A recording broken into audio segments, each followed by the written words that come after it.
Like, why is it so bad to lie? And there's a few reasons for it. But if you're lying to everybody around you, what do you assume everybody around you is doing? Lying. You'd have to. It has to make you paranoid.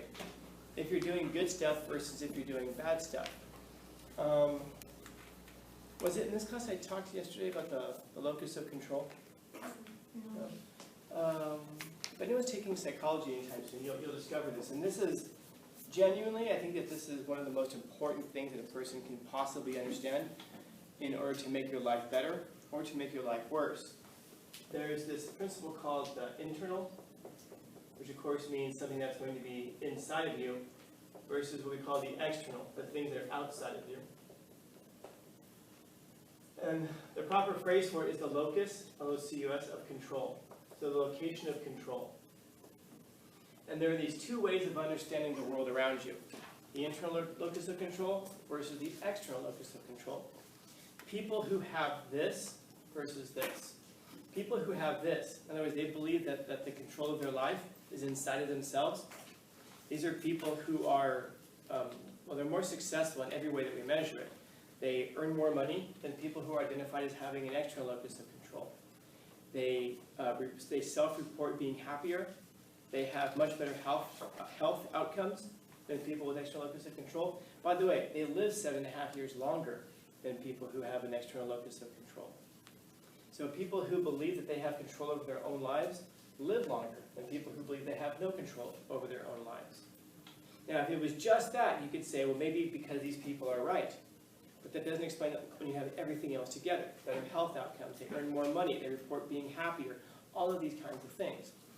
So in other words, if you believe that you have control of your life, or if you think that you don't have control of your life, if you think that like your boss just hates you because for whatever reason, if you think that your teacher just hates you because of whatever reason, if you think that the world is against you, if you think that society is against you, if you think that the guy crossing over into your lane is cutting you off because it's you or whatever, this is what you have.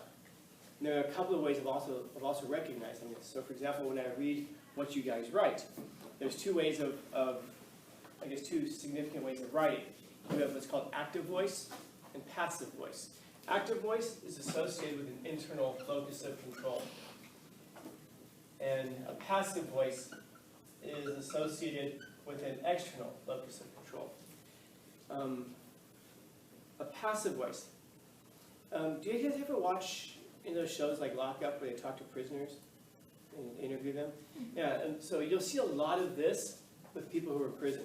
So for example, one example I'm thinking of, and I'm paraphrasing here, they asked this guy, so what'd you do? What got you here in prison? And he says, well, he kind of like smiles and goes, well, so a friend of mine was going to a party, and so I went along, and then there was an altercation that broke out between myself and a couple of other people, and then there was a gun that's registered to me that, during the altercation, well, 2 people died. 2 people got killed. Now, this is a person who's not trying to choose their words carefully so they can avoid conviction. They're already convicted. This is not a person who's trying really hard to appeal. The person's already confessed. Just hear the way it's being said, though. A friend of mine went to a party. I went along. There was an altercation with some guys. The gun was fired. 2 people were killed. That's all passive. That's external. Internal locus of control. I went to a party with my friend. Not my friend took me to a party, not a friend of mine invited me to a party. I went with my friend to a party. I got into a fight with some guys. I pulled a gun, and I shot and killed 2 of them. That's internal locus of control.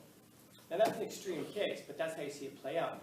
Now, when I read your guys' writings and your journals and things, I can see this difference between the active and the passive voice. Things that happen to me versus things that I do. And you might think like, well, it's just a writing pattern. No, I would suggest to you that your writing reflects your thinking. And so, for example, if you say like, well, no, but I'm a much better thinker than I am a writer. No, your writing reflects your thinking. If you have trouble writing and you have trouble getting your ideas out in a logical way, that's because your ideas are not arranged in your head in a logical way. That's why we practice doing it. It doesn't mean anyone's stupid. It doesn't mean anyone's lesser than. All it means is that we haven't practiced that. And that shouldn't surprise any of us. If we don't practice running, we're going to be bad runners. We might be able to run in a way, but we're not going to be good at the proper form of running. And it's the same is true about thinking. We can all think to a degree, but not all of us can think very clearly. That takes practice, just like good running takes practice. You need to learn from someone who knows how to do it. Otherwise, you could spend your whole life trying to figure it out. Problem is that a lot of us walk around and we associate that with an ego thing. If I have to learn how to think, that must mean I'm not a good thinker, which means I'm stupid. It's not any of that. Just like it did, just because you don't learn from a coach doesn't mean you're not a fast runner. You can be a fast runner, but you could be so much faster if you learn how to do things properly. Like anything else, you learn how to do it properly. So this internal locus of control, again, is associated with all better life outcomes in every way.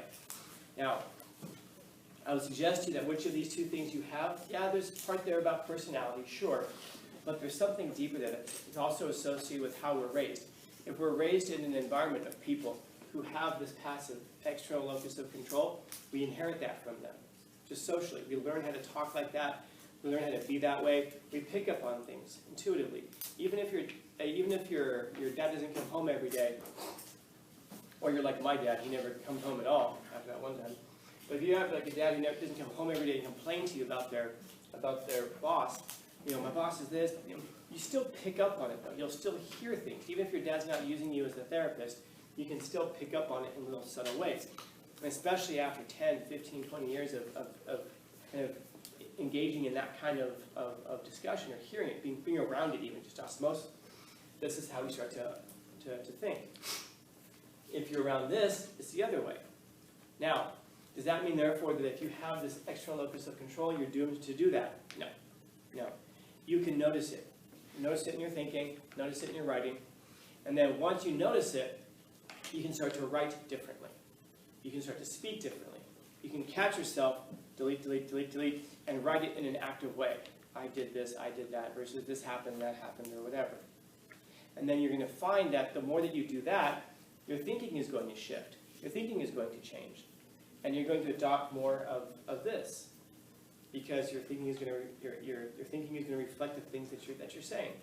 Now, does that mean that, therefore, once you adopt this, that your boss is no longer against you, and that society is no longer against you? Assuming that your boss is against you, and assuming that society is against you, even if this is not going to make things better for you, though. In other words, if you approach it this way, you approach it from this defeated mindset, and then you're going to think like, why bother? Why even try? If I get a promotion, even if I deserve the promotion, I may not get it because my boss just doesn't like me. Well, if you think your boss just doesn't like you, what do? You barely show up on time. If you show up on time at all, you may run in like last minute and clock in, and then you may go from there and head straight to the bathroom, first things first.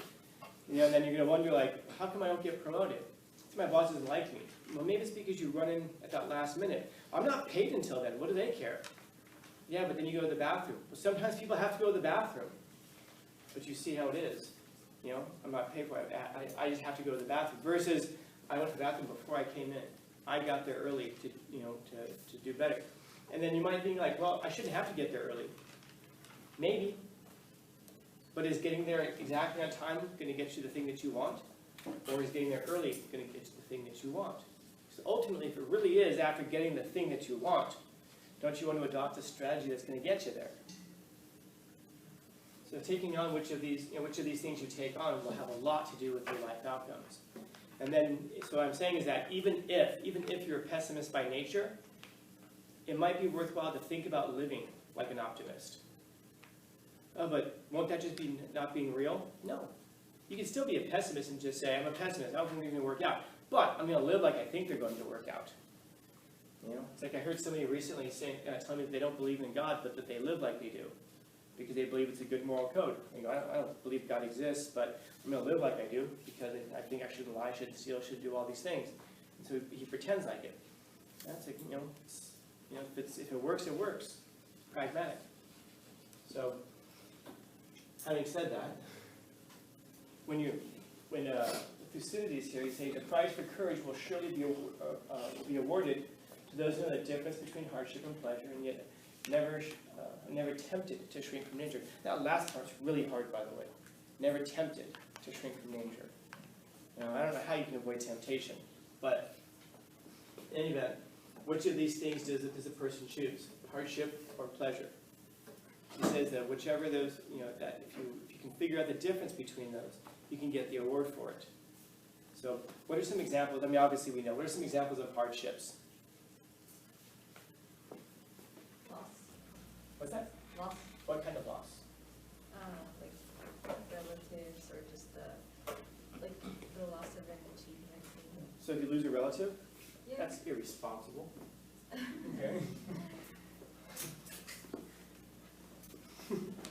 My grandma was here. She wandered off again. So maybe the loss of, I'll say a relationship. By that, what I mean is a loved one.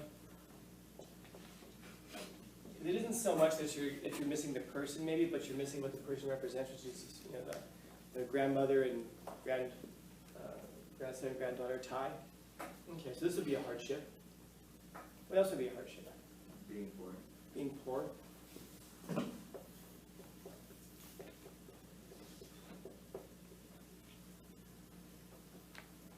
What else? Losing. Is that? Losing. That's funny. I don't even have to ask him what he means by that. I know exactly what he means by that. What do you mean by that? Right. Losing. Losing what? Anything. My hair. Well, yeah, that's a hardship too. Hardship. Problem is I think too much. It pushes all the hair out. Losing what? Give me an example. Somebody you could lose, that'd be a hardship. It's hard because I know what he wants to say. Anything. Anything at all. Well, yeah, I'm not gonna say losing a bed is a hardship, but no, not that. It's like more deep. I'm not gonna say. You could lose losing a game, Not really, but sure. or losing all of your money. Losing anything in between. Losing a close relationship. Losing anything at all. Any kind of, so we could kind of tie that to what Father was saying, is just kind of tie it all in under loss. Because the loss indicates having and then not having. And when you have something, that won't work. I have the right marker set for it. But anyway, why not? I'll try. I don't think it's going to work, but I'm going to try anyway. Is it like knowing that it's not easy to appreciate? I don't think it works. I'm not sure. You don't believe in me now? Come on, I believe in you. Keep talking. I missed what you were saying. I was dropping markers. I'm sorry. But when you lose it, you realize what you had at the time? Yes. You all know what I'm going to do, right? Yeah. Okay. But I'm still going to do it anyway. I'm not going to say you get the point. I'm going to make sure you get the point. All right. So, that's okay. Because what's in that? What was there? Something. Mark, something was there. What's there now? Nothing. It feels so empty. And this is where the problem is. There's a loss, and then what do some people do when they have a loss? They keep it open. Keep it open. And what do other people do? Close it. With what? Pleasure. Something else. Yeah, something else. Yeah. Oh, you got it. I lost that too. I'm suffering a lot of loss here today, guys. You get the idea. You fill it with something else. Perfect.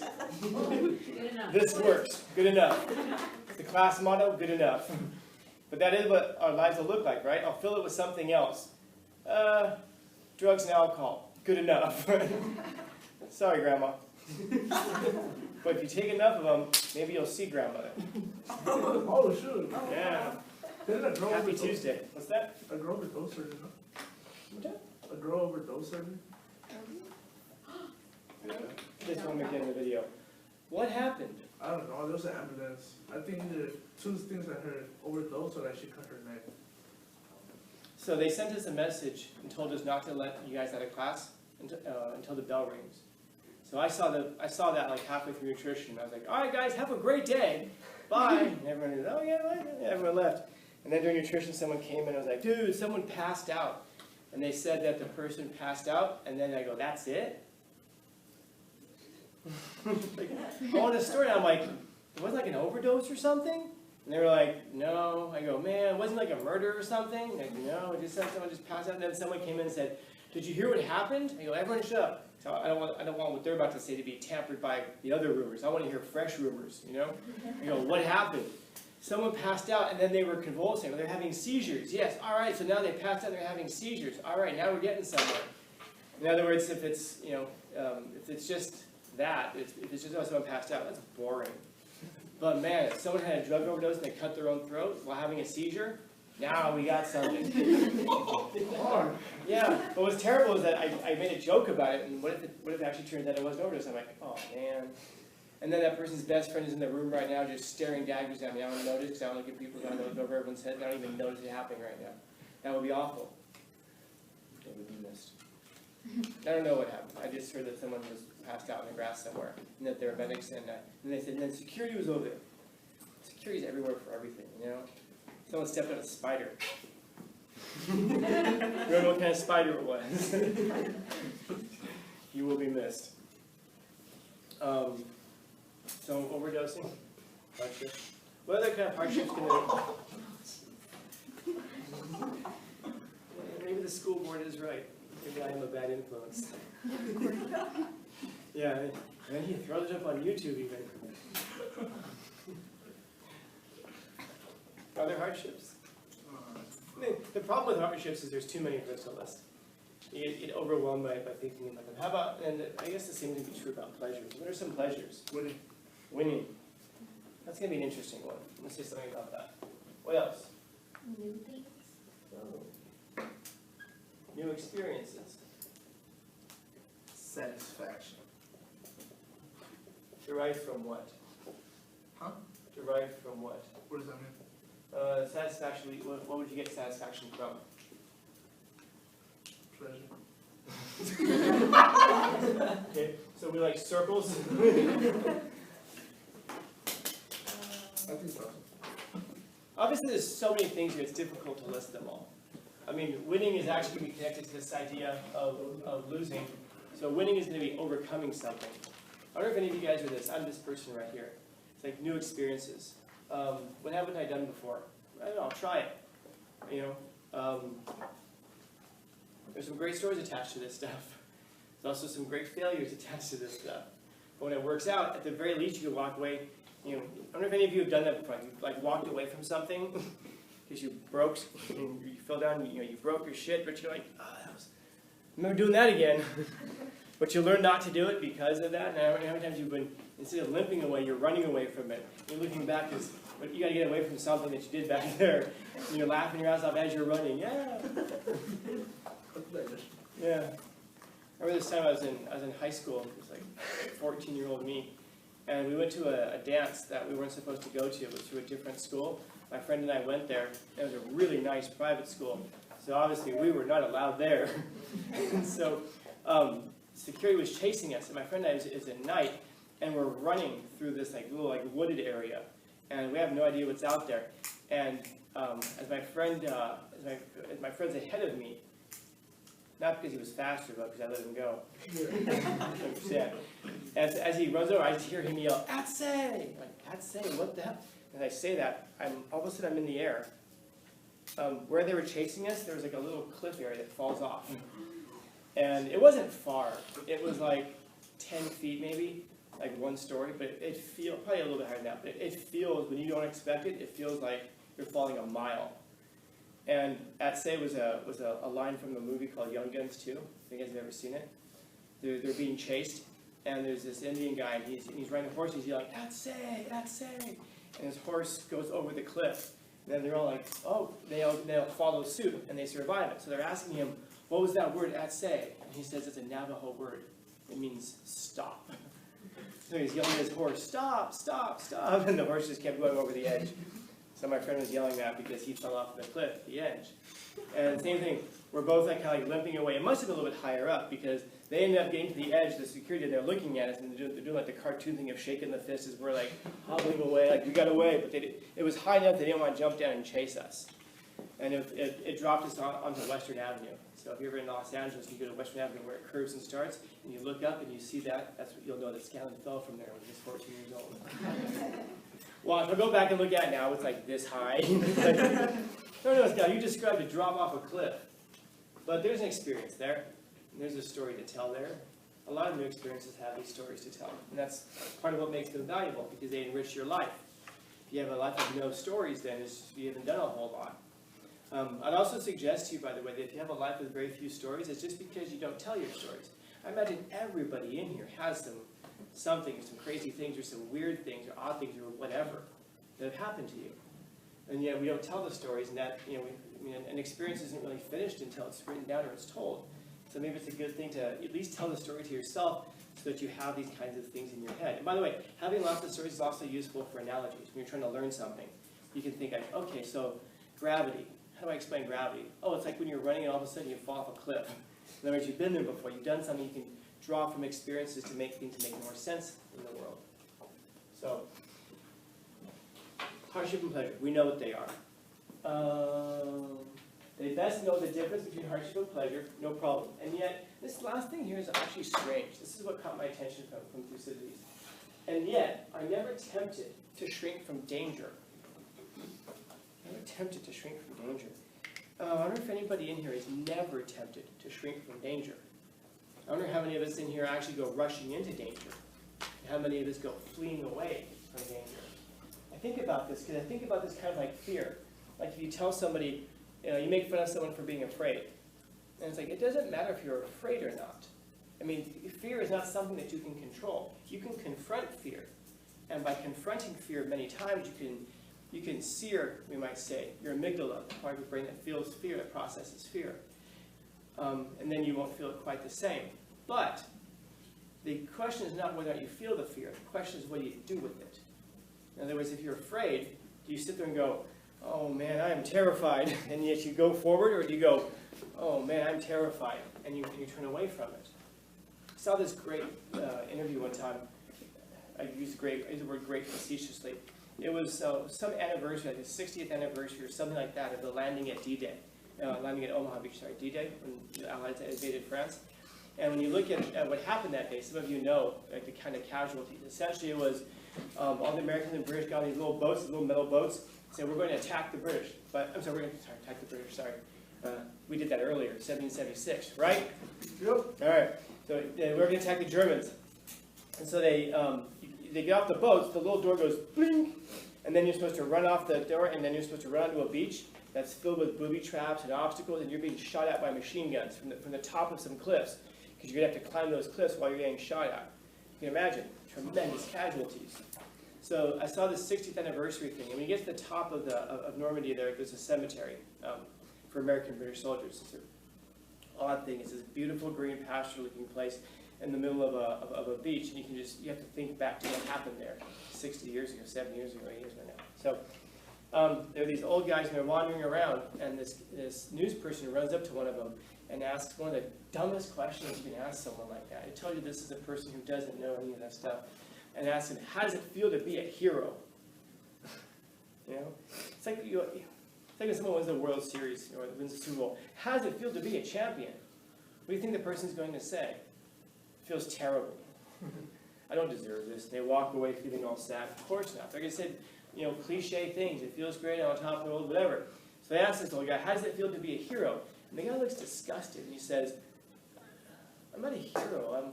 I was a coward who kept moving forward. And a lot of times that's what heroism is. It's to be afraid and to acknowledge that you're afraid, but to make the decision to move forward anyway. It isn't to pretend that there's no danger. Because, if there's no danger, you're not really a great person for moving forward. You're a great person when you recognize the danger, you feel the fear, and yet you don't let it stop you. I can leave it at that, but you get the idea, I think. So never to be tempted to shrink from danger. It's a difficult thing, man. How do you not get tempted to shrink from danger? Everybody should feel that at some point. But a lot of times it's going to be this competition within yourself, or this tension within yourself. Which is worse, the danger that I might face, or the feeling I'm going to have from walking away from the danger, and not engaging in the danger. Like a lot of guys, of course, you get off that boat, and they're shooting at you. A lot of those guys never even got off the boat. As soon as that door drops, You just got a machine gunner who's just sitting there waiting for the door to open. And then once the door opens up, they're on top of you with that. So a lot of people never got off the boat. Your hope was that the machine gunners were trained on that boat, and that boat, and that boat, but not your boat. And so a lot of the guys did jump off, and they hid behind the boats.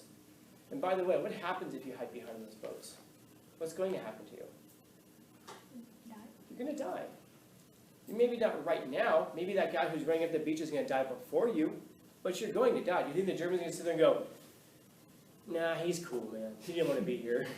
He's all right. Send him back across the channel. No, you're going to die if you're just sitting there and you're hiding. It's just going to be when. And if you run up the beach, you might die.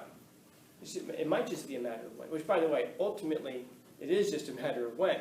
Maybe you don't die running up the beach. Maybe you die of a heart attack the day after the 60th anniversary of the landing, and you just did an interview. Maybe that's when you die. The truth is that we're all going to die at some point. The question is, what are you going to die doing? Are you going to die hiding behind the boat? You might live longer. And before we sit there and go, no, most people do shrink from the dangers of life. Maybe it's because of that external locus of control. They die hiding. Versus some people who are like, I got this. How many Germans up there? I got this. And they go running up the beach by themselves. Internal locus of control. Maybe they still get killed. And then sometimes maybe they end up like Jack Churchill, Mad Jack. Anybody know who Mad Jack Churchill is? Anybody here want to be in the military? If you do, even if you don't, screw that. Find out who Mad Jack Churchill is. He's a dude who shows up on Normandy Beach with a sword. And there's pictures of him with a kilt, and I think he's wearing a kilt, if I'm not mistaken, and a sword. And he says any officer who goes into battle without a sword is improperly dressed. And this is a guy who got a whole platoon of Germans to surrender to him because he walked down the street playing bagpipes. Why did he do that? It's in the description. He's mad. He's crazy. And he's a guy who just describes war, and he's like, I love it. This is great. He goes crazy because after the war is over, he's got no one to fight. So he goes and volunteers in wars all over the world. I guess he kind of loves killing people, but he just loves the whole thing of war and the excitement of all of it. So there are pictures of him landing at Normandy with his sword, running up the beach. And you almost sit there and wonder, like, why wouldn't the Germans have targeted that guy? Like, I don't know, one of these things is not like the other. That might be the dangerous one. No, he walked up the beach, and the guy was... he took out a machine gun nest with his sword. I mean, he carried a gun also, but it was his sword. The guy would just, like I said, he would wear a kilt into battle with a sword and play bagpipes, and he'd come out with medals. And this guy's incredible. This was a guy who did not believe that his survival in the war was up to chance. He didn't think it was external. This was a very, very internally controlled guy. Mad Jack Churchill. We should watch a documentary about him. Maybe we will watch a documentary about him. It's got nothing to do with class. But he's just such an interesting personality. Yeah. That's my man right there. He's got the sword. No kilt though, is it? I can't tell. If he is wearing a kilt, it's a form-fitting kilt, which might mean, I don't know. But yeah, you can see pictures of him. He's got the sword as he's running up the beach. It's great. Imagine that, like, this guy's telling you, so I ran up the beach with a sword. Get out of here. Foolish bullshit. No way you ran up the beach with a sword. I did. And all of a sudden there's a picture. Oh yeah, there I am. The sword running up the beach at Normandy. That's neat. This is a guy who's very into the locus of control. This is a guy who did not shrink from danger. He ran towards danger. But I bet if we gave this guy a PCLR, psychopath checklist test, I bet he's pretty high on that psychopath test. He very well is a psychopath. But damn, I'm glad he was there. There was another guy, too, who was very similar to him in the same way. But Thucydides would have looked at that guy and probably thought he was odd, but probably would have wanted to be his companion. And I wonder how many of us would follow that guy, by the way. You might just go like, oh, hell, he'll go, I'll go. I don't know, man. I'll go, but can I have a gun? Don't give me a sword. Sword? You're not an officer. Here's a dagger. There's a picture of me running up Normandy Beach with a little pocket knife. Questions, comments, concerns, complaints, criticisms, critiques? Yeah.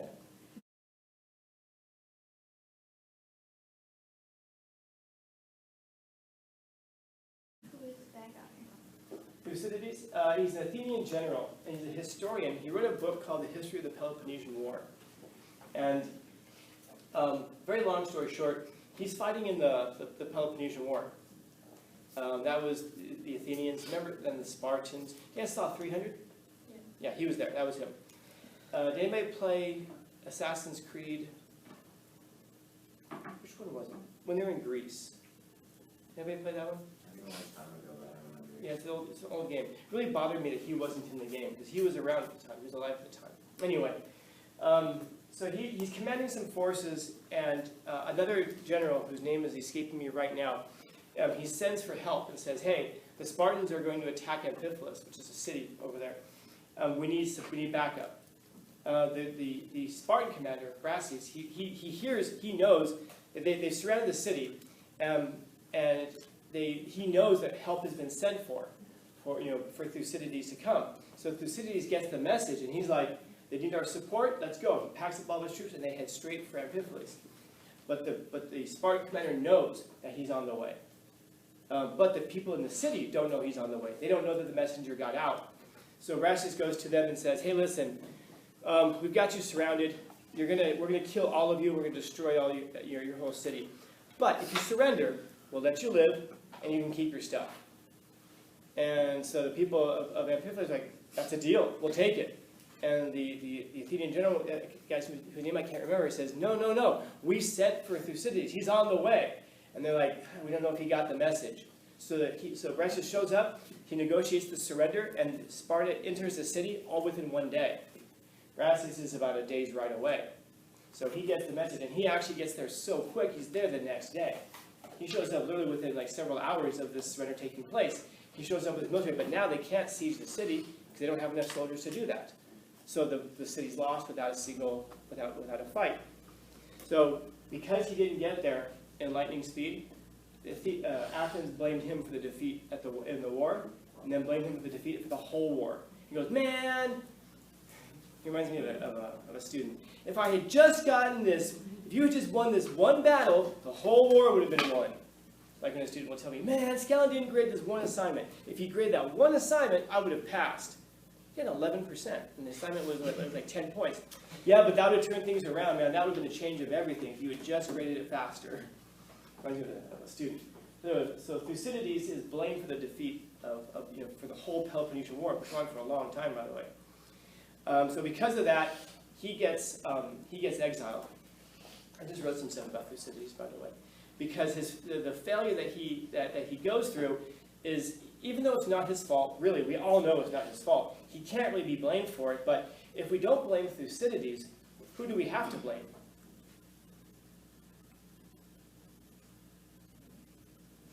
Everyone else. Scallon? Myself.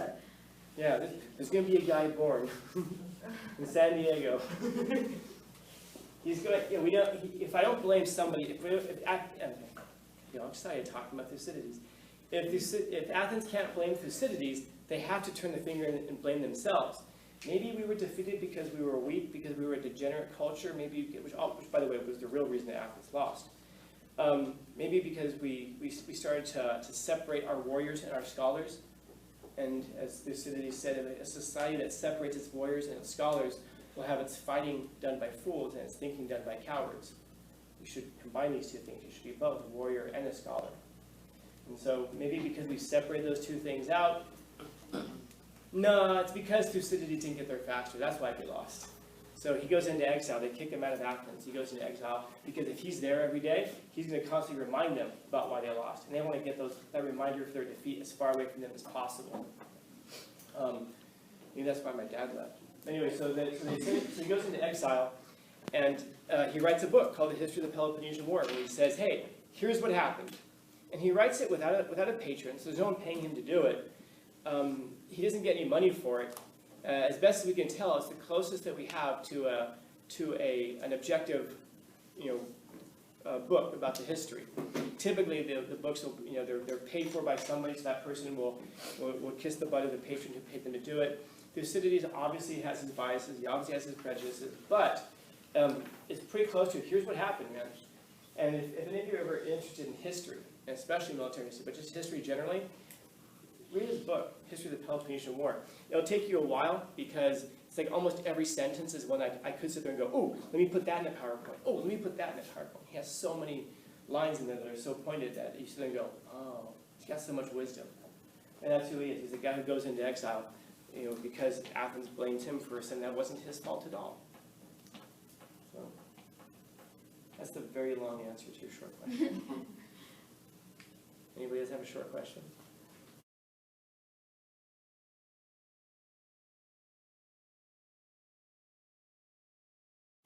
Yeah. How did he, or how does that protect Churchill? How's it, like, even possible that he was able to kill people with the sword? Like, how did he just shoot? Sometimes he would use a bow and arrow too. He carried a bow and arrow too. He preferred that to the rifle. I don't know, man. Because that's the thing, I mean, like, why wouldn't they just kill him? I have this thing in jiu-jitsu where it's become a joke now at my gym. If you're grappling with somebody and they've got you in a really bad position, I'll walk up to you and go, hey man, all you have to do is, there's no such thing as all you have to do is, dude, just, there's no such thing as just, because the attacker gets a vote. It's like, oh, all you have to do is just throw this combination. No, there's no all you have to do. There's no just.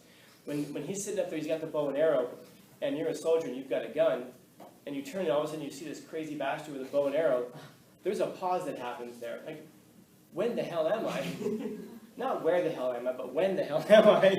What century is this? And all of a sudden, you don't get to figure it out because he puts an arrow through your throat or through your skull. He liked to hit people in the head with arrows because it's hard to break the skull with an arrow. So it wasn't just about killing people. It wasn't just about winning a war. It was also about challenging himself.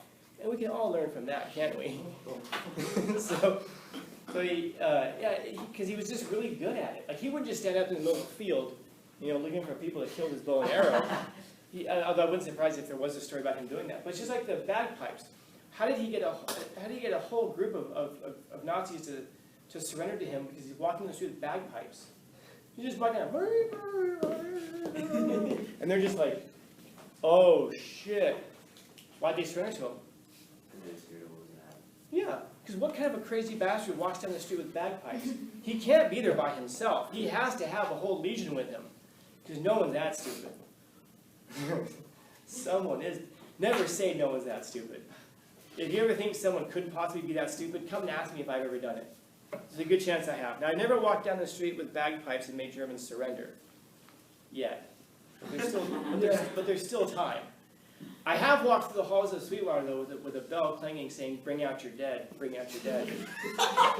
Because I read about that during the Black Death, that the doctors would go by in the mornings, and they would clang the bell with the cart, and they'd say, bring out your dead! And then you're supposed to dump the bodies of the loved ones who died overnight out into the street, and they would pick up the bodies and take them away. And I read about that, I thought that was interesting. So I have walked through Sweetwater, my second year, with a bell clanging, saying, bring out your dead! I walked through Sweetwater with a flashlight because my lamp wasn't working.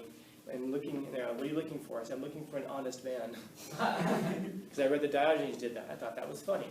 So here, think like, has anyone ever done something that stupid? Come and ask me first. Let me get first dibs at it. But I've not made Germans surrender by playing bagpipes yet. Not yet, I haven't anyway.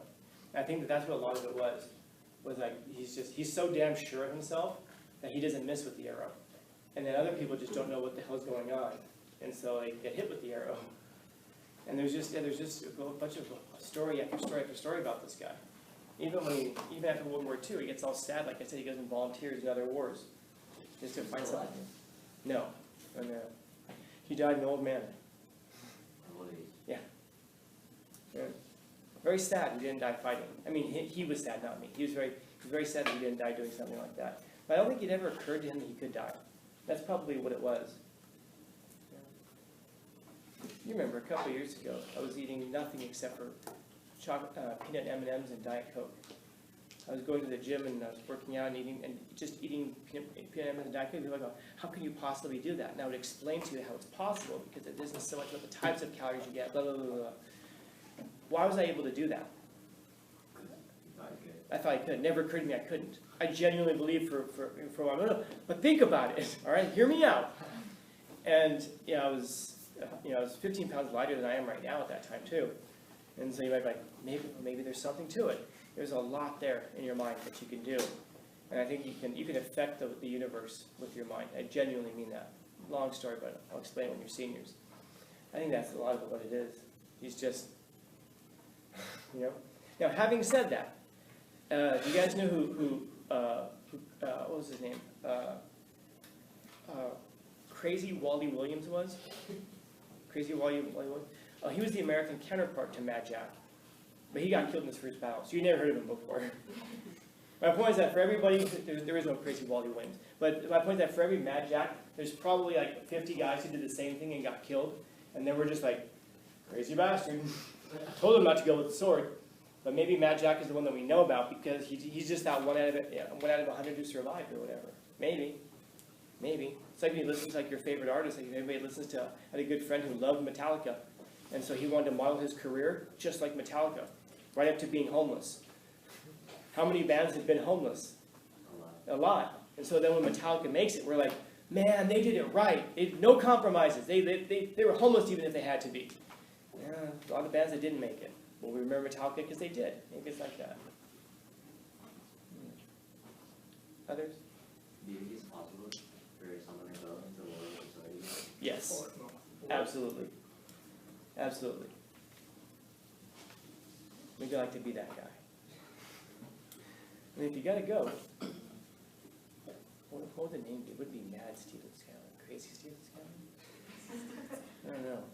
I need a name. I need a name first. Something to live up to before I earn it.